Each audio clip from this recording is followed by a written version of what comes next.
एक बार की बात है, एक राजा था। उस राजा को एक रात सपना आता है।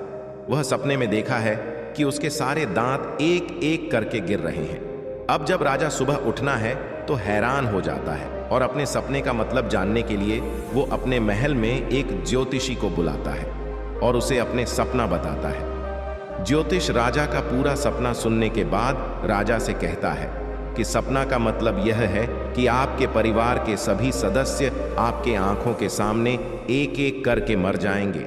यह सुनने के बाद राजा को बहुत गुस्सा आता है और वह ज्योतिष को जेल में बंद कर देता है। अब अगले दिन राजा दूसरे ज्योतिष को अपने महल में बुलाता है और उसे अपने सपने का मतलब पूछता है। वह ज्योतिष मुस्कुराते हुए राजा से कहता है कि महाराज, इस सपने का मतलब यह है कि आपकी उम्र आपके परिवार में सबसे लंबी होगी। राजा ज्योतिष का यह जवाब सुनकर खुश हो जाता है और उसे बहुत सारे सोने के सिक्के इनाम में दे देता है।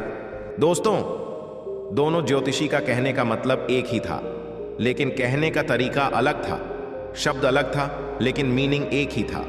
इसी तरह अगर आपके पास बोलने का सही तरीका है, बात को बोलने के लिए सही शब्द, सही अल्फाज है, तो आप नेगेटिव बात को भी पॉजिटिव तरीके से बोल सकते हो। बिल्कुल इसी तरह एक बार एक अंधा आदमी रास्ते पर भीख मांग रहा था। उसके सामने एक कटोरा रखा हुआ था और उसके साइड में एक वाइट पेपर पर बड़े बड़े अक्षरों में लिखा हुआ था कि मैं आंखों से अंधा हूं, मुझे कुछ दान करके जाइए।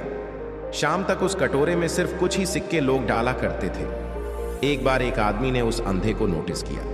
वह आदमी उस अंधे आदमी के पास जाता है और उसे कहता है, क्या मैं आपकी इस पेपर पर कुछ दूसरी लाइन लिख सकता हूं?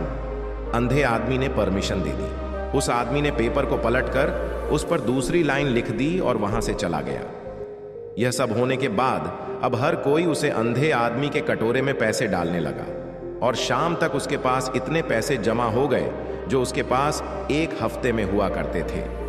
जब शाम को वही आदमी उस अंधे आदमी के पास आया तो अंधे आदमी ने उस आदमी से पूछा कि तुमने इस पर ऐसा क्या लिखा है जो लोगों ने मुझे इतना सारा दान कर दिया? आदमी ने मुस्कुराते हुए उससे कहा कि पहले इस पर लिखा हुआ था कि मैं आंखों से अंधा हूं, मुझे कुछ दान करके जाइए। मैंने उसे पलटकर यह लिखा कि आज का दिन कितना खूबसूरत है जिसे आप अपनी आंखों से देख सकते हो, लेकिन मैं नहीं, बस मैं यही लाइन लिखी थी। दोस्तों कहते हैं कि इतना भी मत बोलिए कि लोग आपके चुप होने का इंतजार करें, बल्कि इतना सा और ऐसा बोलिए कि आपको लोग दोबारा सुनने की चाह रखें। जिस इंसान को बोलने का, बात करने का सही तरीका आ गया ना, वह पूरी दुनिया जीत सकता है।